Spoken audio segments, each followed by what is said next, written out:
you guys for coming to our third annual women's panel. This is a great event, a lot of empowered women here. Just want to shout out to Eileen Savinelli. She started this whole club. She started this women panel. She's a big deal. Anyways, just a round of applause for Eileen.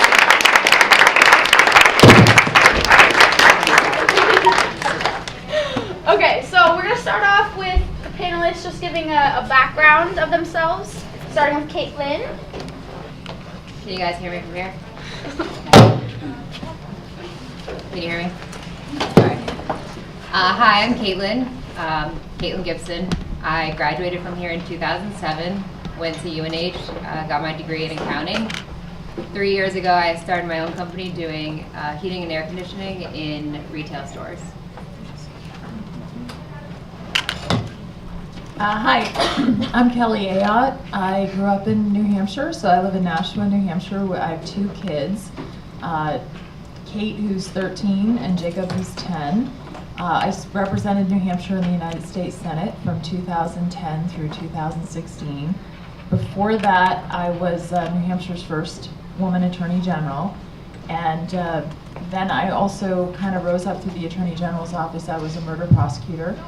And I went undergrad to Penn State University and got my degree in political science and business, and then also got a law degree from Villanova University School of Law. I'm really honored to be here. Now I do kind of a variety of things. I serve on some corporate boards for BAE Systems, who has a large presence in New Hampshire, and Caterpillar, and some others, and I also do some nonprofit work. So really honored to be here. I'm not going to use the microphone, so I'll probably record something. So I'm Eileen. I graduated from Goffstown in 2016. As Olivia said, I started the group here, and now I go to Franklin Pierce University, which is in Rindge, New Hampshire. I'm a physical therapy student, so I'll be graduating early next year from my undergrad, and then I'll go to DPT school in Manchester. At Franklin Pierce, I'm on the track team, and I just started a new club called Hope Happens Here at Franklin Pierce. That's basically a mental health awareness organization. Can everyone hear me without the mic, or should I use it? The room is small enough. Awesome. So my name is Shantae Bonds. I grew up in Brockton, Massachusetts.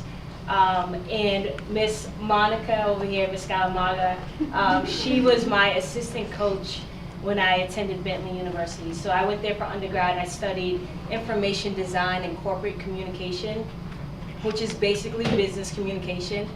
And then I went on and I worked at a little, I guess, financial institution called Brown Brothers Harriman.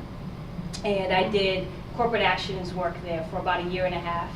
And then quickly decided I needed to do something I was more passionate about. And so I got into coaching college basketball full time. So I did that for about 9 years. I was at Fairleigh Dickinson University for 3, came home, went to Holy Cross and coached there for 4 years. And then went to UMass Lowell for a year. Right now I actually work at a public charter school. It's an alternative school in Boston. And I do my title is Community Field Coordinator, so I'm working directly with students and their families to help them be more successful in the classroom while they're dealing with things going on outside of school. So that's what I do now for the last 3 years. All right, and my name is Amelia Keene. I'm from Nashua, New Hampshire. I graduated high school, Nashua High North, in 2009.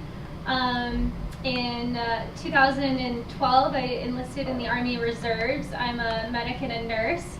I did that as a way to help pay for school. So when I finished doing that in training in 2014, I came back home and went to school, UNH Manchester, and I just graduated this summer with my degree in biology. And I am also a first-term state representative in New Hampshire.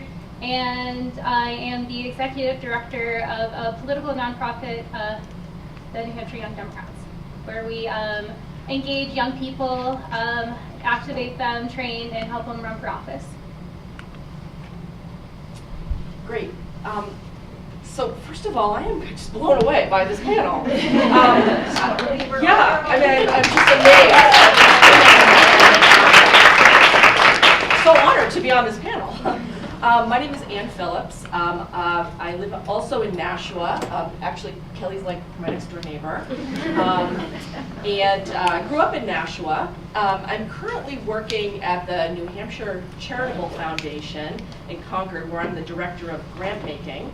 And just so you know what that is, the Charitable Foundation is a foundation, it's a community foundation, and what we do is we match very generous people who live in New Hampshire who want to support amazing things, good things going on in the community where they live. And we match them with nonprofits who are doing that work, and we help them make grants to those nonprofits. So that's what I do.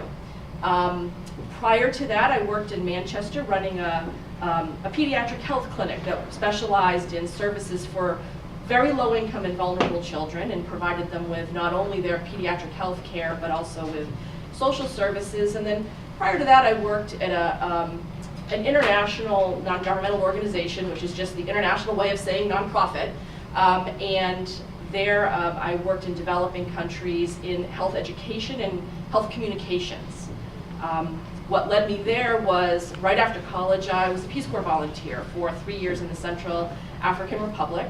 And it was that experience that really sort of led me on my path to wanting to sort of have an impact and work specifically in the area of social justice and public health as a sort of a way to get there. And it led me to graduate school in public health and then the career I just described to you.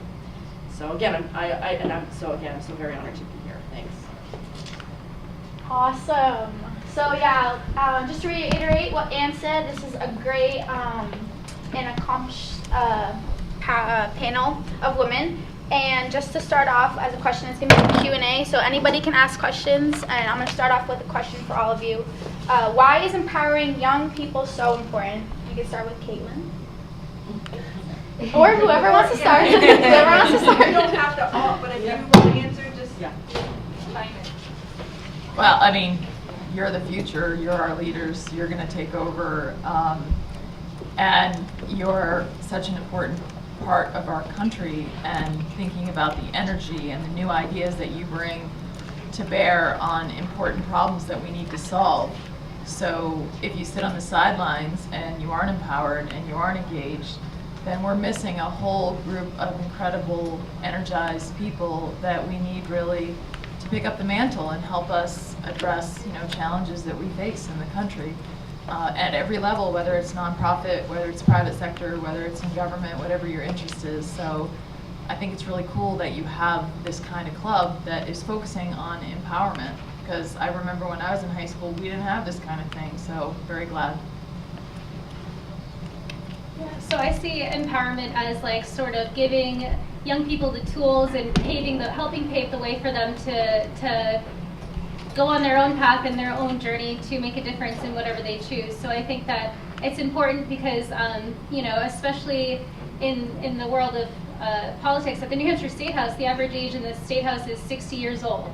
So there's certainly a generational gap, and people can't emphasize enough to me. They're like, I'm so happy that you're here, and we need more young people like you to get involved and engage. And so the older generation has the knowledge and they have the wisdom, and we need to extract that from them before it's too late. And so I think we need to give young people the tool set to get them there. And as Senator Ayotte was saying, that young people, us, we all have like the energy and the enthusiasm, and like that just needs to be harnessed and directed in the right way. So empowering is about giving them those tool sets to direct that energy in a productive way for society. And I think the earlier that you get involved, as you get older, of course, you'll even be more productive and find what fits you and what you want to do.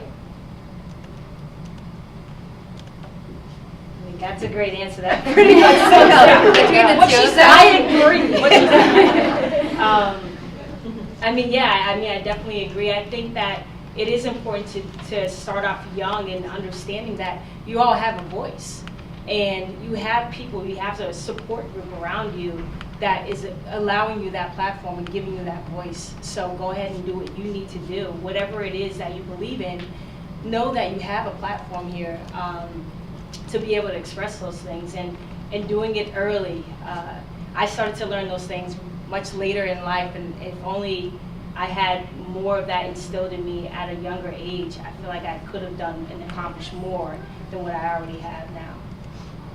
Yeah, just to add to that, I think a big part of Empower is like letting people know that like they have the choice to like fulfill whatever dreams they want, like whether like no matter who you are, like where you come from, like knowing that you have the option to chase whatever dreams you want, like have whatever job you want, like despite like your gender, race, whatever. Just empowering people to know that they have that choice and those opportunities. I'd like to open it up to the floor if any of you have any questions. Anybody? I do. Okay. At what point in your life did you figure out that I do have power and I have a voice? Was there like a defining moment that sort of set you on your path? Good question. I kind of have an answer. I think that I grew up, like people supported me a lot. Like as a girl, being able to do whatever I want, like I wasn't really held back a lot. So I don't think I think I've always thought that, and I didn't realize until maybe like high school, like when I was like 16, 17, like around when I started this group, that other people didn't have that opportunity. And that's kind of like what got me into this, is realizing that not everyone had that same support that I had to be like a strong, like independent woman. You know, I think for me, I was the first woman to be appointed Attorney General of our state, but I started in the Attorney General's office as a prosecutor, and if you ever go visit, it's in Concord, it's our Department of Justice. Along the wall within that office, there's a picture of everyone who served as Attorney General.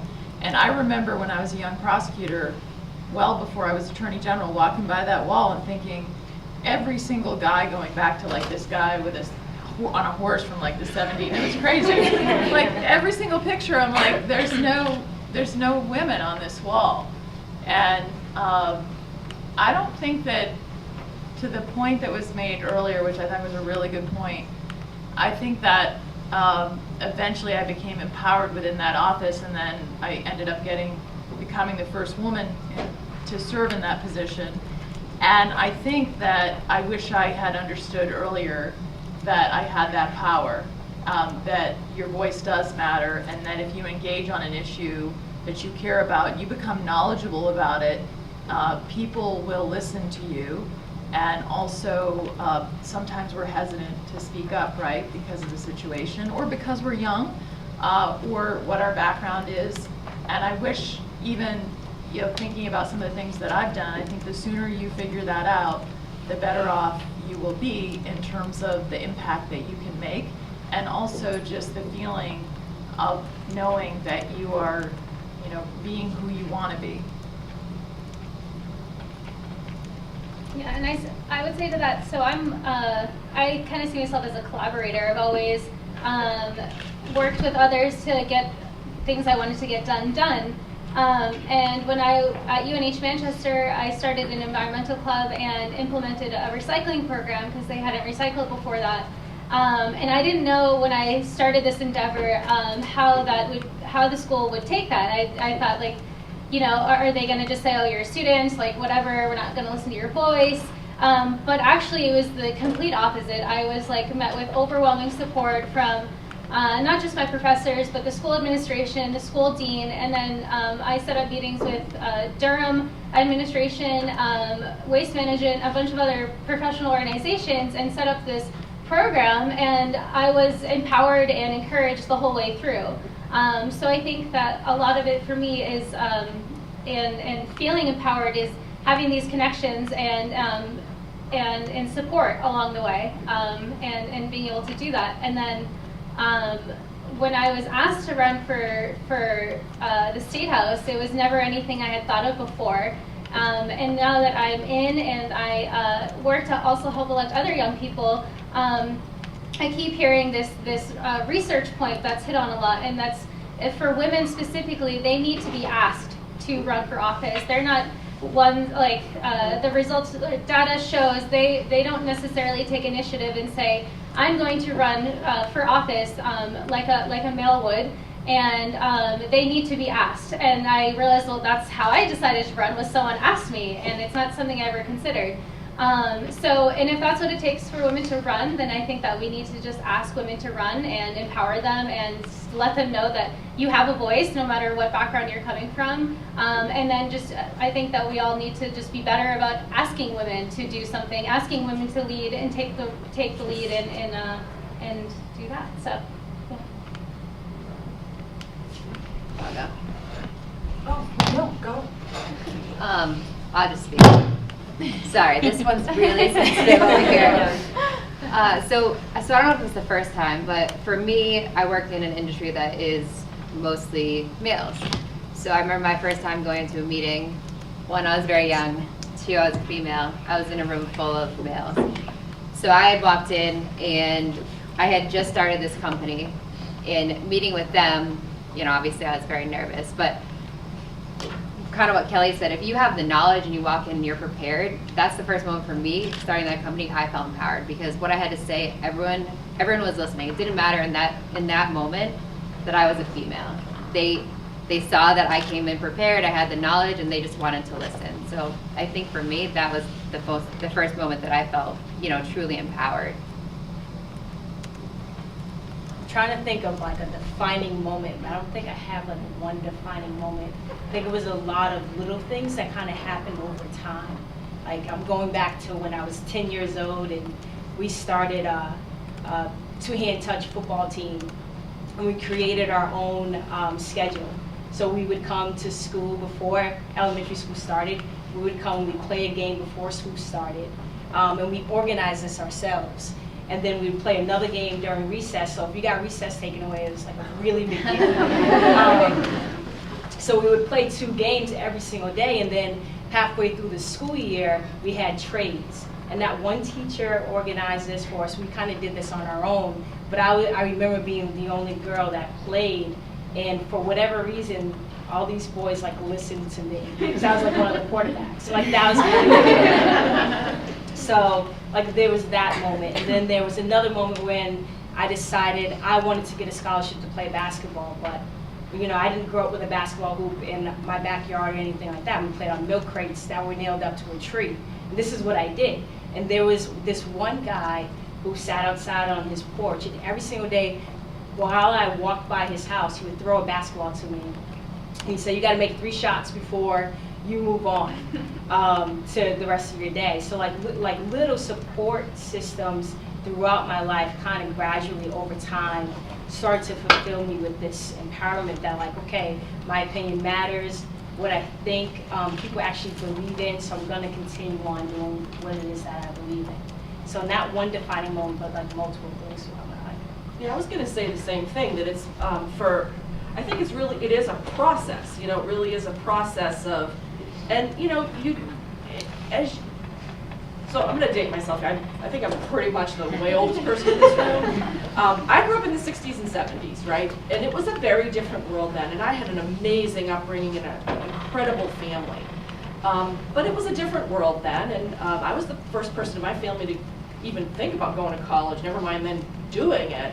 So, you know, it's like she said, it's sort of little things like that. Like I grew up in Nashua, wonderful upbringing, all of that, but it was like kind of small, right? It was that world. And then going to college and like taking classes about things I never heard about and learning about places I didn't even know about, and then going to those places and being exposed and realizing that there's a world out there that I can act on. And you know, it really kind of is a process, but again, it's you know, sometimes you move forward and then you kind of question yourself, or you're not sure, but then something happens and you're like, yeah, I've got this, and you move forward. And so it's like even now in my job, you know, just having a conversation with my own supervisor, and things in my job are changing, and I'm realizing that, you know what, it's because I have I have these qualities of leadership in this way, that they want me to do these things. I didn't know that. And so just her saying to me, like, you know, Ann, you're doing this, and you know, we want you to do more of this, and you step in this direction. You know, it's a process of time, and be patient, because sometimes you do go forward and then you go back, and then you go forward again and you go back. So. Did you have a question? I did. Some of you touched on a little bit already, and I know when you emailed us some of your input. Who are some of the mentors in your lives? Anyway. I'd say my mom.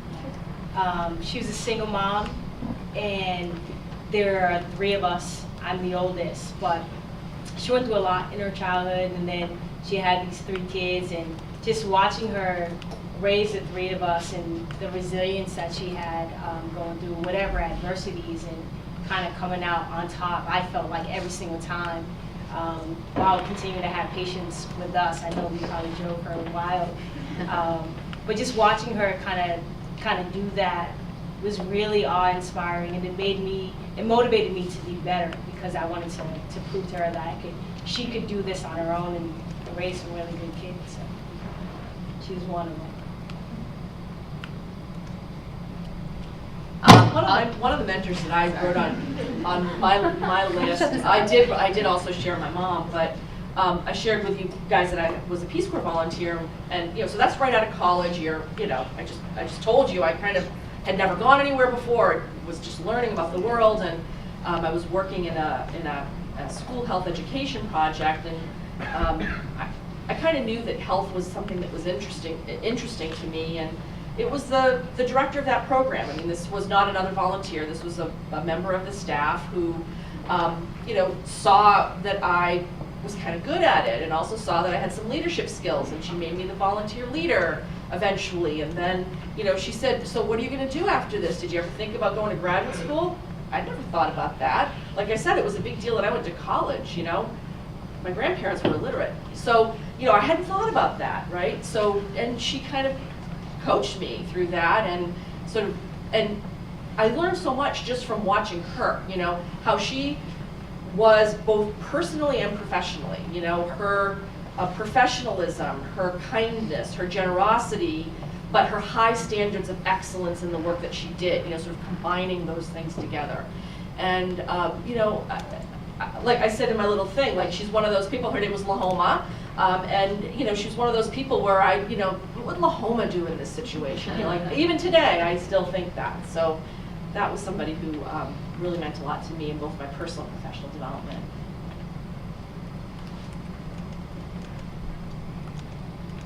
I would say, in thinking about that question, I sort of struggled to identify like one woman in my life who was like the mentor for me as a woman. And I think, as was sort of mentioned, it was not until a bit later, I guess, in my life, I'm 26, but it wasn't until I was a little bit older that I really took hold of my identity as a woman. As a kid, I played a bunch of sports, was a tomboy, did everything all the time, and nothing ever stopped me. And so it wasn't until I was older that I realized that really it was the groundbreaking work of women before me that paved the way and allowed me to go through life and do these things and do all these things that I wanted to do so easily, and without having to think that I'm doing this because I'm a woman, or I can't do this because I'm a woman. I never had to think about that, which is an extreme privilege in itself. And so now that I'm older, it's hard for me to pinpoint one woman who was a huge influence on my life in the empowerment sense, but just the women who came before me to allow me to go through life without having to really think about the fact that I'm a woman and that's why I'm doing these things that I'm most thankful for now. And now I like to acknowledge that and make sure give credit where credit is due, and I try to empower other women just in general, and because sometimes people will say that women will be the worst enemy of each other, but I think we just need to empower the crap out of each other and just encourage one another. So I also couldn't really like pinpoint one person, but what I thought of was that I did gymnastics from when I was 3 to when I was 13, and just being in that environment, I mean, my coach was very empowering, but being surrounded by all those other girls during that time, because I mean, ages like 3 to 13, you're like really like finding out who you are and like what your capabilities are. So being in that environment where it's like you're just surrounded by so many other like physically and mentally strong girls, I think that really had a lot to do with who I am and like how strong I've become. And I think that sports, I mean, not everyone's into sports obviously, but empowering young girls to participate in sports is a really big, it plays a really big role in who they become. I have to say for me, it's my mother too, because she always worked. My parents got divorced when I was 6, and she ended up getting remarried, but just a number of years where she and I, and I can tell you that just she had to drop out of college to have me, so she didn't finish college, and I just feel like she just, for me, it was always like there's nothing you can't do, and that the level of self-confidence that she empowered me to have, and just to be honest, that keep going, keep doing it.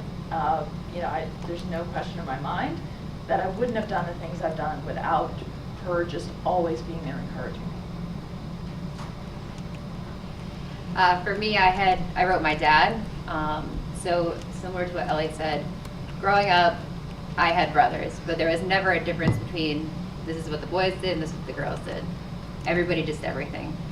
So I think for me, growing up, my dad had encouraged me to change your own oil. Something that typically you wouldn't see a 13-year-old girl out there doing. So change your oil, rotate your tires, even in the house, use hand tools, mow the lawn. So really anything that I wanted to do. My brother got a 4-wheeler, so I got a 4-wheeler. So really just pushing me to do whatever I set my mind out to do. And that's kind of carried over. So when I was 18, I wanted to buy a house. He said, you want to buy a house? Buy a house. So I bought a house. I had to work really hard to make sure to pay for that house, but it was something I wanted to do. So 3 years ago when I wanted to start a company, he said, start a company. So that's what I did. So it's carried over. So even now, I talked about going into meetings. When I go into a meeting, I never feel like I'm a woman going into a meeting to meet with a man. Like it's just me, it's just a person talking to a person. And that's, I know partly because of how I was raised, but I would encourage everyone, now that I own a home and I was taught to do all of those things, I would encourage everybody to just try it. Just try changing your oil and try doing all of that stuff, because it's really, I know it's not professional advice, but it really was beneficial for me, I would say. I have a question. What are the struggles of being a woman in a male-dominated field?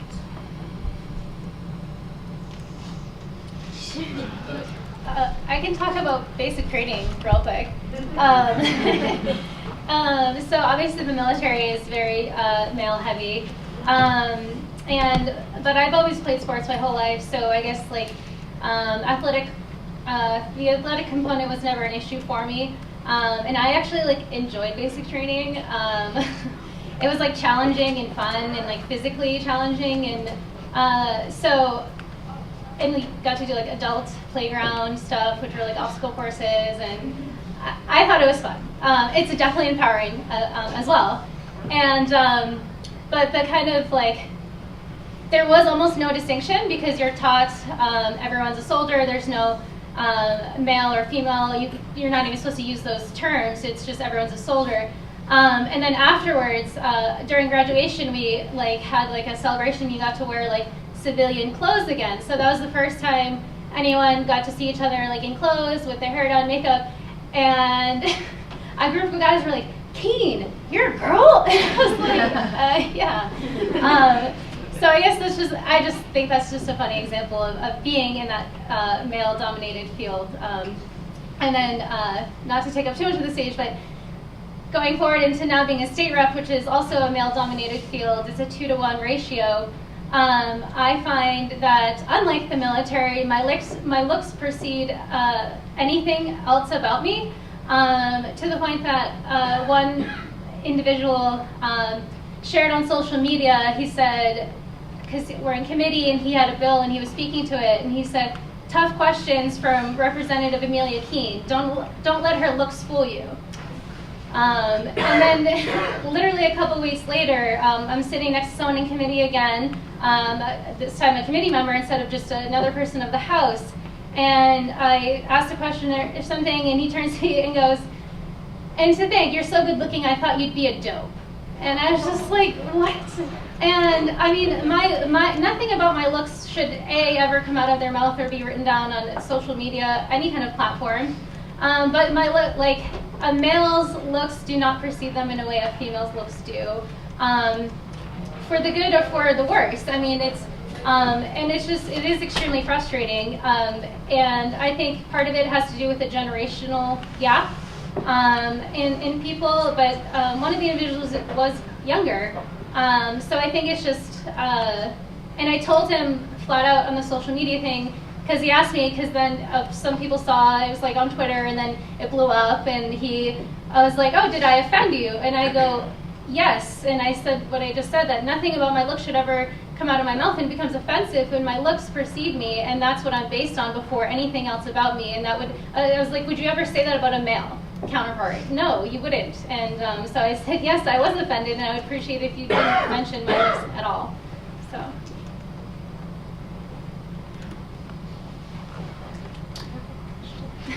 I've always worked in a female-dominated field, so I don't actually really have a whole lot of experience. Others on the panel do. Yeah. Well, when I was a young woman, I was a murder prosecutor, and so I'd show up at murder scenes in the middle of the night, and it's all men investigating murder cases, I can tell you. And the hardest thing at first is that, in part, you face not only that you're a female, but you face that you're young.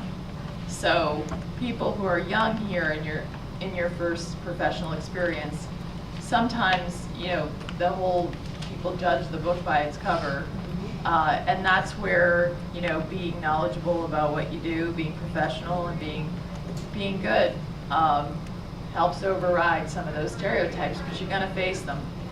And I've definitely, when I think about when I got appointed Attorney General, I was almost 7 months pregnant with my first child. And so I faced all these questions that a man would never face. I mean, how are you going to, have a baby and be an Attorney General? And the Attorney General is the Chief Law Enforcement Officer of the state. How's that going to work? How are you going to balance, work and life and all this? And so I had to have a very public discussion about this.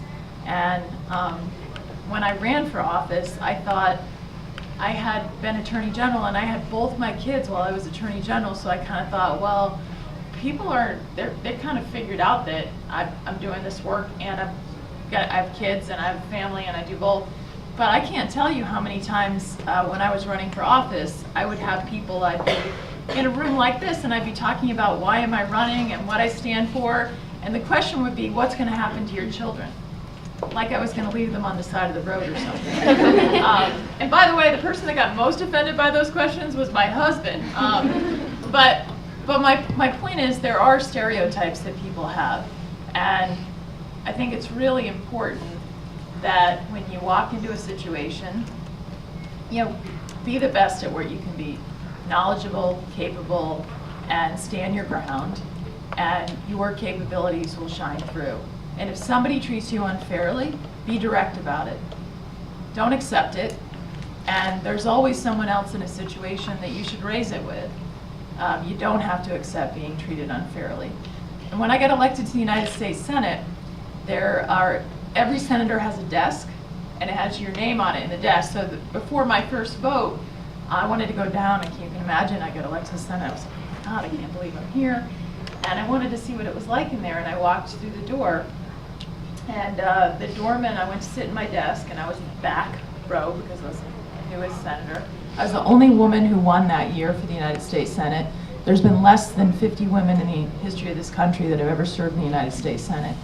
And I sat in my desk and the doorman came over to me and said, "That desk is for senators only."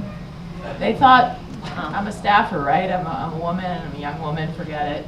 And so people sometimes are going to, unfortunately, stereotype you, and you just hold your head up high and you just stand your ground. And you know what I said to that guy? I said, "That's my name and I worked pretty hard to get here, so." It's, you know, but just don't let that stop you. My only point is that whatever your background is, and even being young is going to be hard sometimes because people are going to stereotype you. Just do not let it stop you. Be clear with who you are, and if somebody's being unfair, be direct that you think they're being unfair.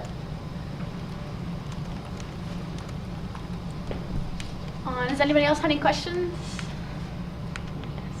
Have you ever found yourself like believing in like artificial limits placed on you because you're a woman, and how do you sort of overcome that, like within yourself?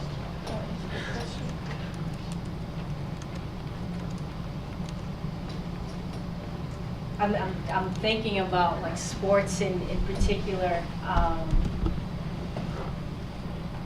and I was told a lot that I couldn't play certain things because I was a girl. Like, you can't play basketball because you're a girl. And so I did it. I just told them that I could, and I just did it. I know that sounds like such a simple answer. There definitely were moments where I felt like, well, maybe I can't do this. But for whatever reason, there was something more burning inside of me, and I knew that meant something.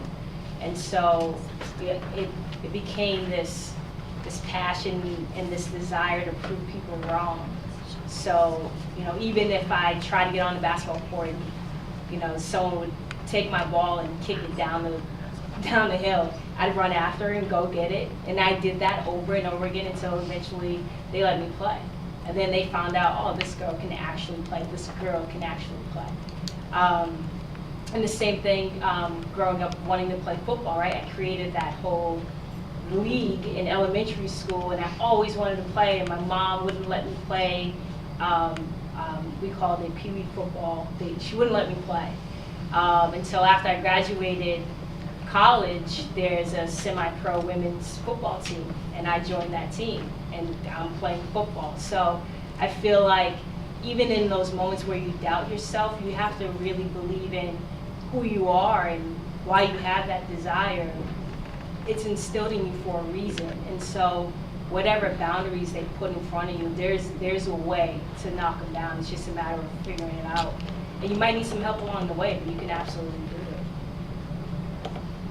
I was gonna say, I mean, obviously, like, just going and doing it is always a good option, but if you're someone who's kind of like scared, like depending on the situation, I think getting a lot of people who are in the same situation as you and getting together makes a really big difference. The example I was gonna say is the weight room here at Goffstown. When I was like a freshman, sophomore in high school, there was like no girls in there. None of you would know Georgina Tamang, but she was like really cool. She's like probably one of my role models. She was on the panel 2 years ago. I went in there because I saw her in there, and then when she graduated, I would go in there and there wouldn't really be a whole lot of girls around me, and people would just kind of like give you looks, kind of, you know, like, why are you in here? Like, you can't put that much weight on there. And so one of the things that I did was I got with some of my volleyball team members with me to like go in, and I started a weightlifting board for the girls. And so girls would come in and they would want to like see how much they could do. And I don't know if it's still there, but it went on for a while, and it encouraged a lot of girls to go in there and just like prove other people wrong. Eileen inspires me. I still gotta work out though.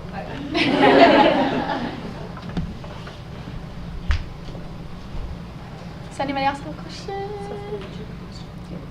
Mine was more about like stereotypes. You guys kind of covered it, but I mean, unless anyone else has any stories about like stereotypes or misconceptions that you've had to like, or maybe that got to you and you had to say like, that's not who I am.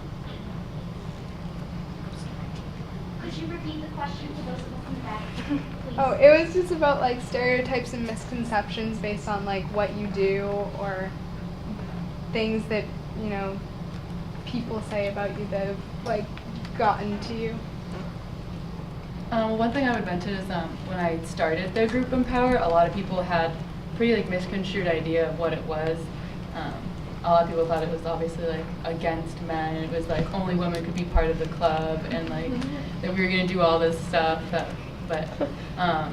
So probably like getting that image out there of like what we really were about and trying to spread that message of who we really are was like kind of hard, but I think a lot of people by now know what Empower is really about.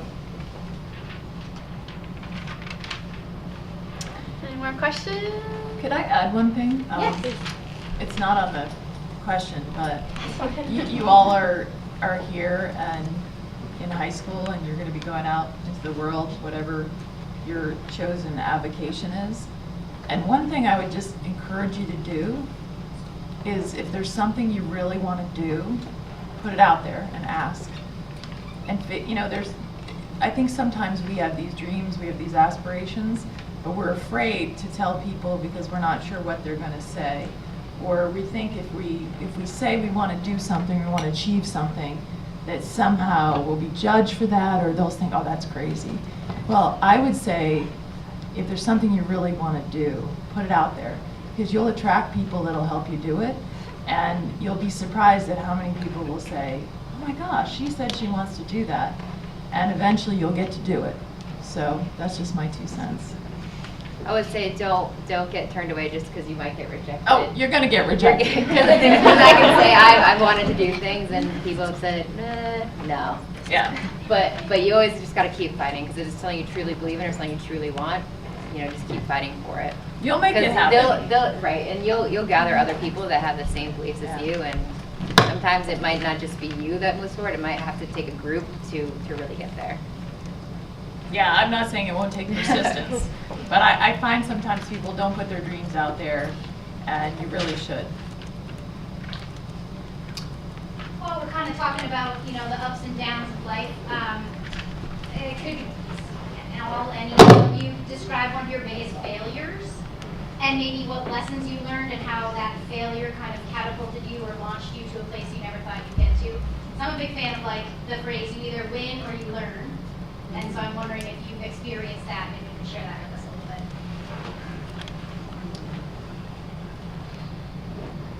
I'll start. So when I started a company a couple of years ago, I thought I was knowledgeable. I had this experience. I knew what I wanted to talk to. So I had my first sales call, and it went terrible.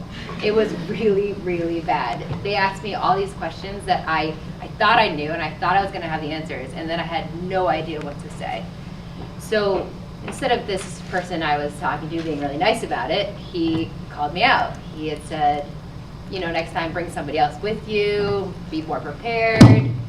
I'm not going to just help you out just so you can start your company. Call me back in 2 years when you're a little older. I didn't know if he was talking about me or my company, but either way, you know, obviously it offended me / hurt me. So after that, I thought you can never be too prepared. I prepared even harder than I had that time. I never went into a situation where I thought, oh, I got this. I don't even have to think about what I'm going to talk about when I go into this meeting. I always double prepared for everything, and I will say that it's helped me a lot. It was an experience that after the call, I honestly cried, because I was like, that was terrible. He really ripped me up when he could have just said, hey, let's talk in a couple years, like, you know, go do your thing and then let's get back together. No, that's not how it works. So you're going to have those situations, but for me, that call, it ended up making me stronger in the end. But a true failure when I had the call. Well, I lost this election, so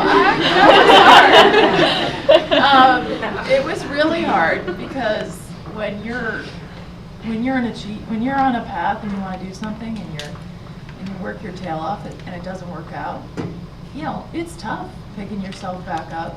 And the even tougher thing is reevaluating, okay,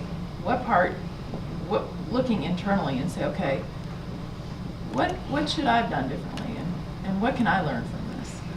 And I will tell you this, that, and mine was very public, right? A lot of our failures the world doesn't get to see, but when you're in elective office, the world gets to see.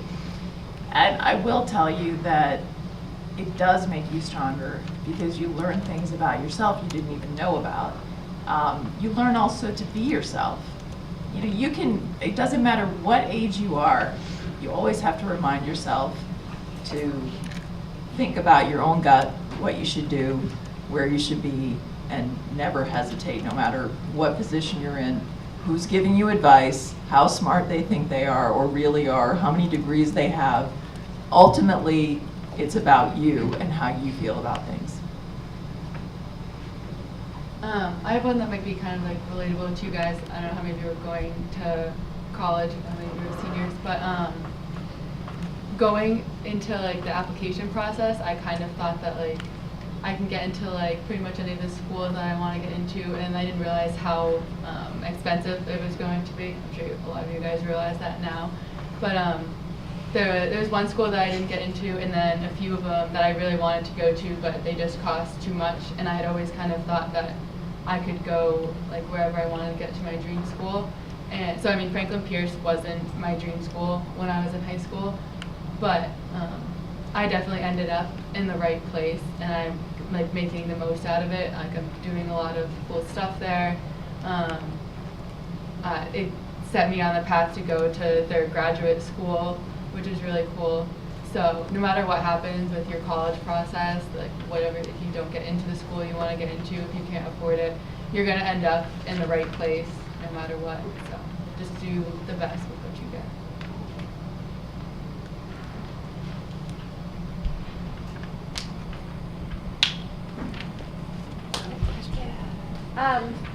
Miss Aya, you kind of touched on it, but I was wondering if you could speak to kind of a moment where you had to be self-reliant. Like I know all of you have really empowering family members or other role models you looked up to, but maybe a moment in your life where you had to really find that like empowerment within yourself.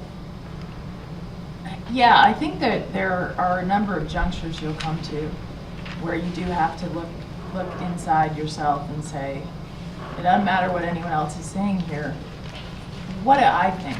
And what do I believe? And you know, I've had a couple of moments like that. I've had moments like that when I was Attorney General, cases that were very difficult, that were sensitive to pursue. You know, some that I thought if I pursued it, this could be the end of my career, but I knew that it was the right thing to pursue it. And so it's just like really looking internally.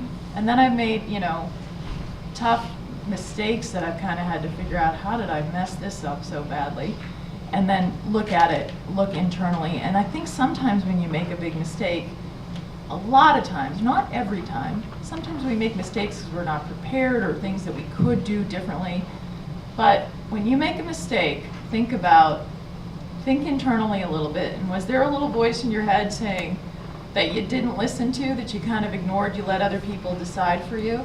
I've had situations like that too, and I've really learned, I think, a lot from that, and knowing, you know, to trust, to listen to other people. There are people around you that have great knowledge, so you can't think that you know everything in the world. You need to learn from other people, but also don't be afraid if you think something's right and it's in your gut, it's the right thing, to stand up for that, even if other people are telling you different things. So, I think you'll all face moments in your life, whether it's in your personal capacity, a personal issue in your family, or a career issue, where you're going to have to decide, and ultimately you have to decide based on your values and what's right for you.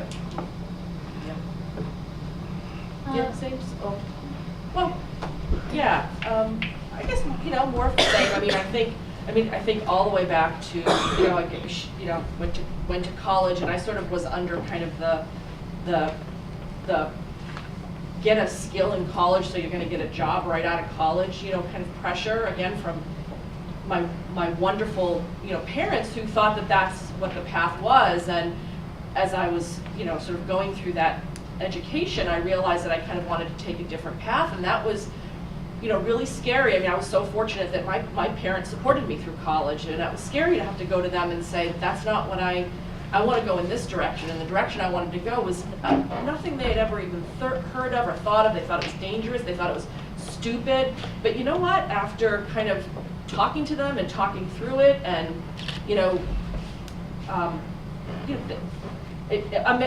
not to my surprise. I mean, it was at the moment to my surprise, but now as I look back, not to my surprise.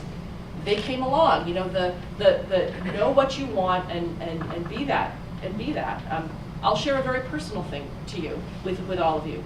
I married a person from a different race than myself, and that happens all the time now. But when I got married almost 30 years ago, that didn't happen very much, and it was a pretty big deal. It was an incredibly big deal for both of our families, and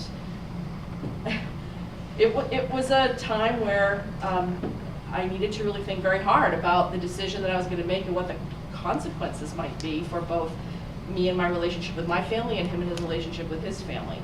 But I knew what I wanted, and he knew what he wanted, and we went forward with it, and almost 30 years later we're still married, and all's well that ends well. But again, it was just sort of, I was scared. I was young. I mean, am I doing the right thing? Are all these things they're telling me that's so horrible about this true? What am I not seeing? No, it wasn't true. It wasn't true, and I needed to stick to what I thought was right, and it worked out. So for me, I've had to be pretty self-reliant from a younger age. I had two parents who cared about me a lot, but we grew up very poor. I shared one bedroom with my three sisters until I was 14. And one of my parents struggled with addiction. And I felt that, as long as they didn't need to worry about me, so I just tried to be really self-reliant so that they wouldn't have to worry about me. And then so from the moment I could get a job, I did, because if I wanted anything, I would have to pay for it myself. And then, even going up until college, I was going to school in California at the school of my dreams for a couple of years, but had to leave because I wasn't really able to support myself out there. And my parents told me that they wouldn't. She's gonna leave. She's I have a flight. I'm sorry.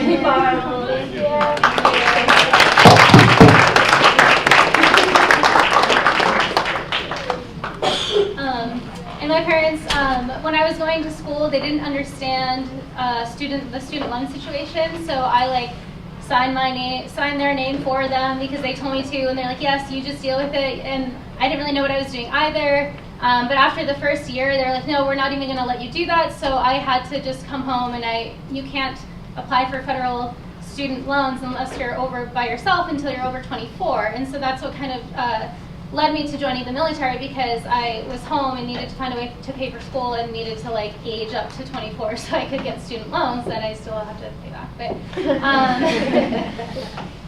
so I've had to be very self-reliant. My whole life, it seems like. So what I've learned now, and this past year has been extremely difficult for me.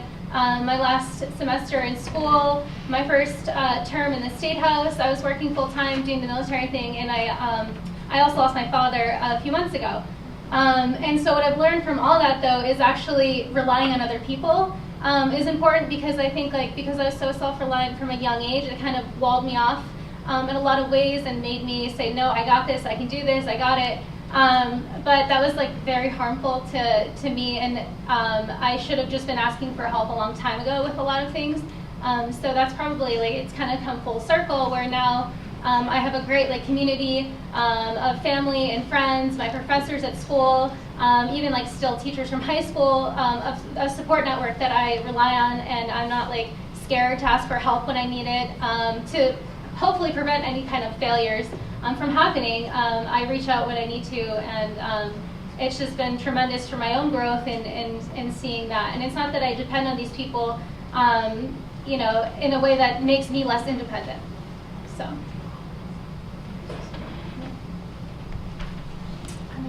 Yeah. What do you think will be the biggest challenge for the generation of women behind you? Or even what do you look forward to for the generation of women behind you? I would say I know there's still kind of like a gap between like all of us, like our generation and even younger, and the working world right now, where like girls are doing really, really well in school, like elementary school, high school, college, everything. And so I kind of can't wait to see that translate into the real world, and I hope that girls can kind of speak up, because I feel like a lot of times like our voices aren't heard quite as much, so like speaking up and stepping up to their full potential. Yeah, I'm pretty excited with the whole Me Too movement. That is definitely excited me, just to get women out there and speaking about these issues that we kept so quiet for so long. And I have like 3 nieces, 11, 8, and 4. And I'm really excited for them to be able to watch these women feel empowered, and that's all that they know. So my oldest niece, STEAM is a big deal. She loves science, she's proud about it. She's building robots, coding, and things like that are normally dominated by boys or men. I feel like there's a shift kind of happening right now, so I'm really excited for the future and see what's happening.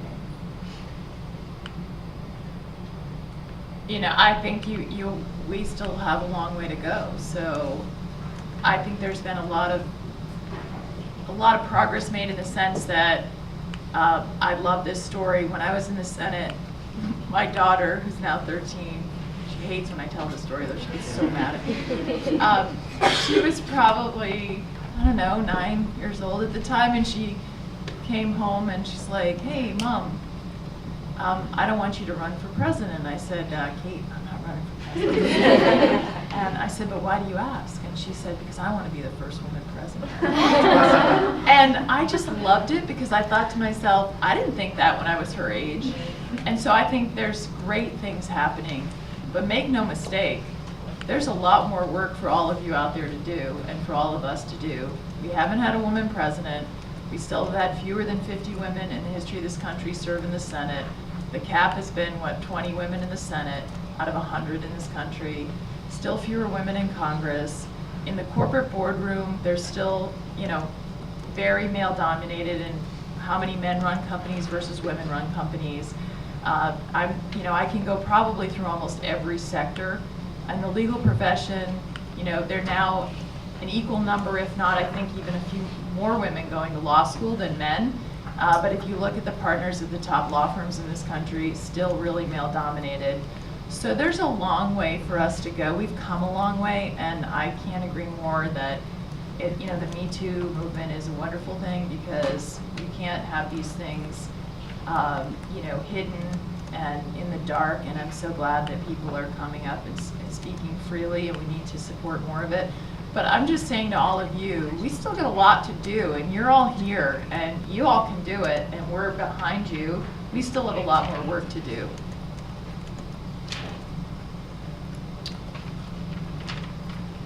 Yes. Could any of you pinpoint an epiphany that you had, this is who I'm meant to be, this is what I'm gonna do, and I'm gonna get it done no matter what, kind of?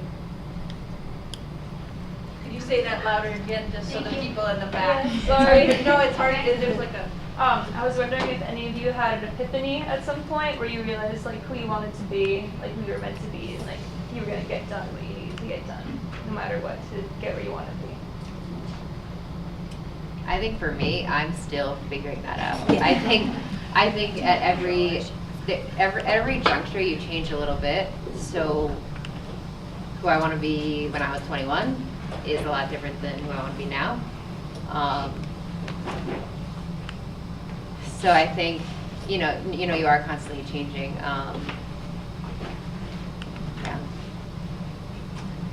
Yeah, I would say there wasn't a moment for me. So I'm on this very long journey to hopefully get to med school.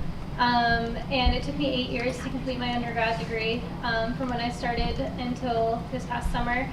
And there wasn't a romantic type moment where I'm like, oh, I want to be a doctor. But I always knew that I wanted to create value and make an impact in something social justice oriented. But because I decided that, that's why I have had to find the ways to go to school. So doesn't really matter how long it takes in my eyes. Like I'm going to get there one way or another. Yeah, it's just my own personal journey, which is actually, hopefully, I mean, I think like for the better, because like for example, medical schools now aren't looking for necessarily like someone who went to high school, 4-year degree in biology, and then goes to med school. They want to see that life experience. So this life experience that I sort of had to get on accident, like, is hopefully going to benefit me, and it tremendously has impacted my character and development. But even as far as like my journey ultimately, so. I would say when I was 10 years old, I was like, I'm going to play basketball in college. That's what I wanted to do. That's all I knew. Because I was the only person at that time, well, I ended up being the only person for a while to go to college in my family. So that was like the big dream. That's what I wanted to be, like this college basketball player. So things happened and I did that. And then I was like, man, I gotta do something that I'm passionate about. Investment banking is not it. So, okay, at 22, I'm like crying because I'm staying late at work, and now I'm missing my rec league basketball game. I'm literally crying, this is the problem. So I get out of that and I'm like, yes, I need to do what I'm passionate about, so I'm gonna coach basketball. I did that for 9 years. This is what I'm doing. And I agree, it's like, as you start to get older, it's like, wait, I don't know if I wanna do that. Well, I'm missing birthdays and holidays. I work on the weekends. Thanksgiving, I'm working. I'm like, quality of life. And what that meant to me started to change as I started to get older. So then I kind of went through this whole like, find who I am period of like, who am I really? What am I most passionate about? What are these things like that are inside of me? And I realized that I was really into mentoring young people. How can I do that? Okay, this is like, and I feel like I just naturally do that. It's just conversation. It goes into like, I'm trying to motivate someone to do something. Okay, so I'm like, this is like my gift. How can I do this while getting paid and still have my quality of life? And I'm like, man, school sounds great. They get the weekends off, they have holidays. So I changed my career 3 years ago when I got into the school system. And now I'm in a position where I'm mentoring and advising young adults to, you know, to motivate them to be better. So I feel like I'm in my space, but catch me in 5 years, I might tell you something. I think a huge part of it is self-reflection, right? A lot of what she's talking about is looking at yourself and saying, you know, am I the same person I was 5 years ago? Probably not. So just being true to yourself and deciding where you want your path to go forward. For me, I self-reflect every 3 months, which may be pretty frequent, but even having a journal. Growing up, as a kid, I had a journal, so then when I got into my career, I started a career journal, just to reflect back, but also look at myself, where was I gonna be in 3 months, or where was I gonna be in a year, or 5 years, to kind of keep track of myself, that either these are the things I promised myself. If, say it's a job, I had a job, I was like, if in 1 year I still feel the same way about this job that I do today, I'm gonna leave. So in 1 year, I quit. I didn't even have a job. I just said, I cannot do this anymore to myself, and I quit. And so without that self-reflection the year prior, I probably would have went on and on and on. So I think a huge part of it is just constantly looking at yourself and self-reflecting. And learning. Yeah. You never stop learning. You know, I mean, you think you're in school and you have the official learning, but you're always learning something about something new that you're interested in, or yourself also. I would also say don't be afraid to take some risks, meaning if you really want to do something, like when I ran for office, I was Attorney General and I loved that job, but I had to resign from it and take a 1.5 years off from work. And, you know, we had to figure out at home in our budget whether we could do that. But I literally didn't know if it was going to work out. Took a 1.5 years off, went out and just did that, which was a little crazy, but you know, sometimes or like my first job at the Attorney General's office, I had a great job at the law firm. I made a lot more money. It was easier to pay my bills. So I had to basically reconfigure my life and move into my friend's basement and you know, in a place that was not as cool as where I was living before, and do all those things so that I could go work in the public sector, and I loved it. It was the best thing I ever did. and just to find that thing that you're passionate about, right? Find what you're passionate about and what matters to you, and build your career around that. Yeah, did you have what advice would you give to young people who want to make efforts to work towards like empowering women and drawing attention to the issues women face? Join Empower, number one. Go ahead. I mean, I don't think that's a bad answer because I mean, just like finding other people who have similar ideas as you, talking about it. I think that's a big part of it, just like starting conversation. Like I just started a club about mental health awareness, and a lot of like the goal is to just start talking, get people talking about it, have people more aware. So just like starting groups, talking to other people, I think is really the best way to do that. Yeah, I think there's a lot of ways to like make change and make an impact, and if you have that issue that you care about, which is empowering women, and then there's a lot of ways to make that change. There's like starting the groups. In my case, like I started to work politically because I cared about the environment, and so politics is one way. Volunteering. There's like a lot of ways. So you just, if you find the issue and like Google around and like find what avenue that works for you in order to create the change that feels impactful to you. And one thing I want to say too about the goals is, I think it's much more worthwhile to set goals like, yes, my goal is to go to medical school, but my real goal in life is just to lessen the suffering of others and make a positive impact. Because if you set like specific tangible goals, like I just want to be a doctor. Once I get there and do that, then what? So if you have goals that are I guess more like less tangible and more just like something that you can have for life, then you're always kind of working towards that, and then whatever you do in that direction is going to feel satisfying and like you're accomplishing that. And you don't want to sell yourself short either. So I think that it's a good way to journey through life and be happy with yourself. And can I just interject, Georgia, another thing? So we did the Women's Shelter Drive for the YWCA. They have a lot of volunteer opportunities. You can just Google on their website. You can talk to them about ways to get involved, and that's a good local charity, community building type thing. And who are our Empower officers? Can you all just stand up? So if students want, stand up. Here we go, stand up. Some of them had to do the blood drive, and some of them had AP classes that they couldn't get out of. But these members, you can always connect with them. If you're interested in joining, they're good people to talk to. All right, sorry. Yeah. What do you think some of the impacts are, whether like positive or negative, that social media has on the whole empowerment movement? I think it's helping to drive conversation. Some of the comments and things may be negative.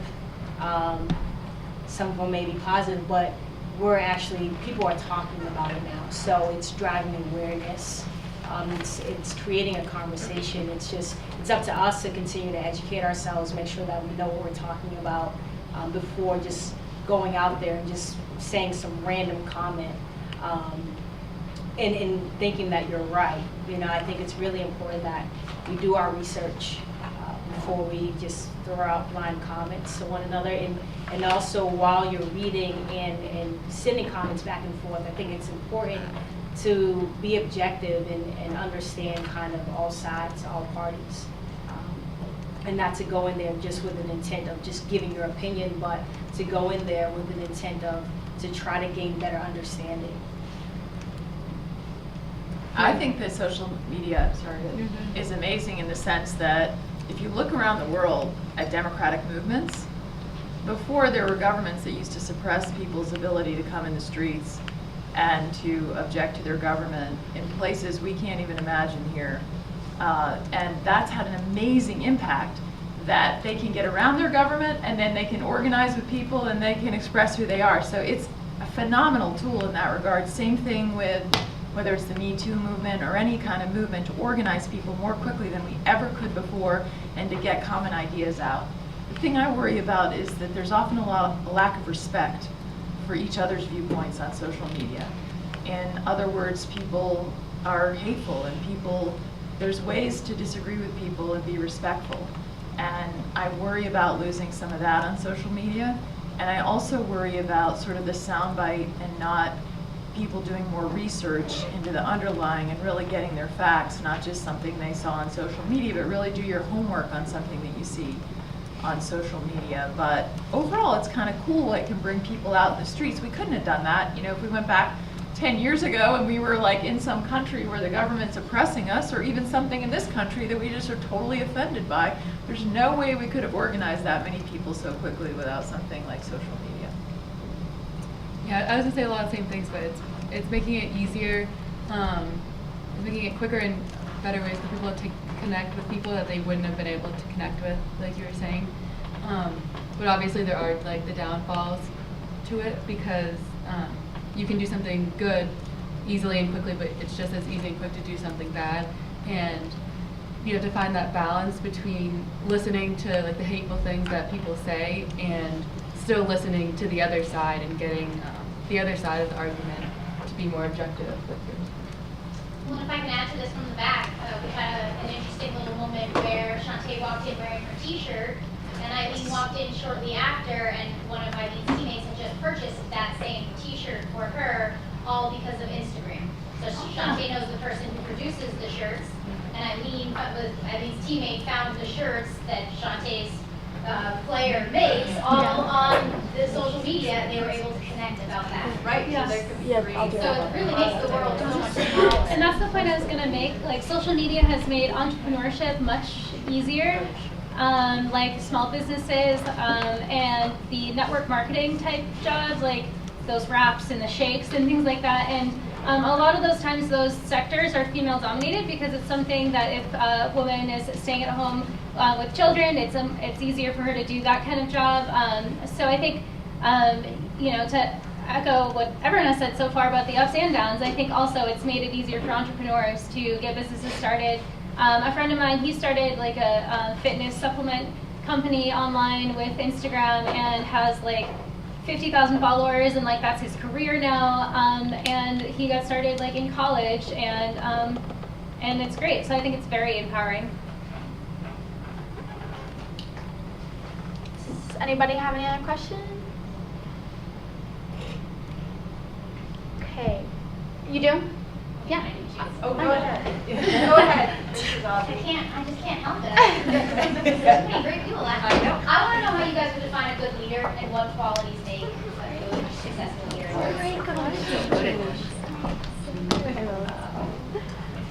I like to see a leader who leads from the front, someone who's in the trenches with me and not someone who just directs me to do something. It feels disingenuous, and not that they haven't experienced the same things I have, because if they're in a leadership position, they most likely have gone through what I have, but I like to see someone who's like in the trenches with me and doing it with me. I think that's like truly what it means, and like of course that's displayed a lot in the military, and seeing that symbolically and transferring that to anything else I do.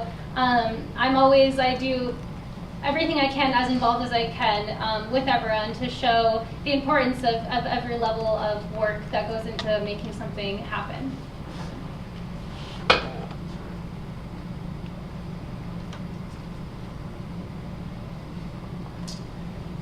Question, I know you guys. I know, there's so many qualities. So, yeah, right. Yeah, I mean, It's hard to define. I would say number one, courage, integrity, an ability to have empathy and listen, and basically not only intelligence but also emotional intelligence.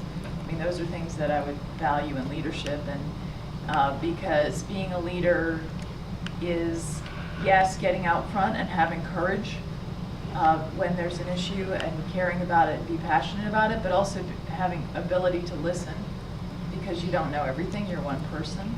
And I think often if leaders can't listen to people who have more knowledge about them in a particular area, or think differently, then you're not going to fully be the type of leader that we need. So.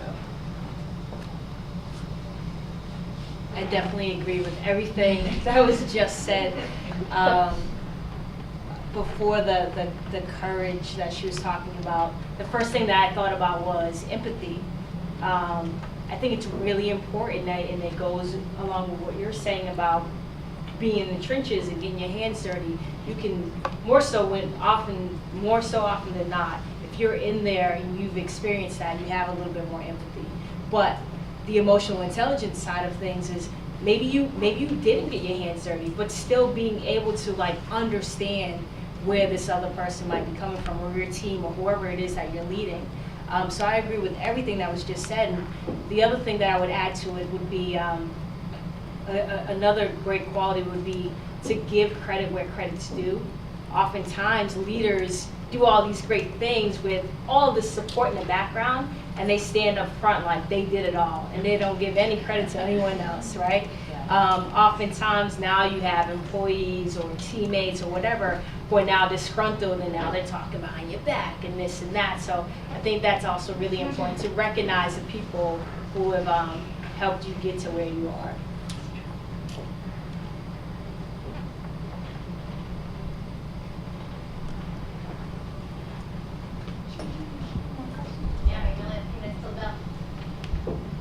Final questions? I think, like, do you have any last pieces of advice for everybody in the audience? I'm trying to think what I wrote. I have these over there.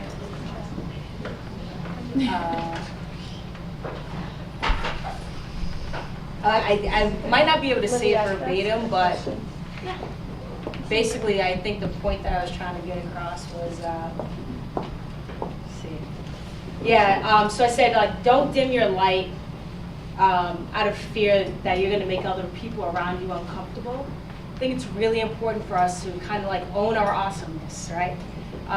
Oftentimes, and this is generally speaking, but in my experience, girls and women oftentimes like might get a compliment, and as soon as you get that compliment, it's like, oh yeah, but there's always like a but.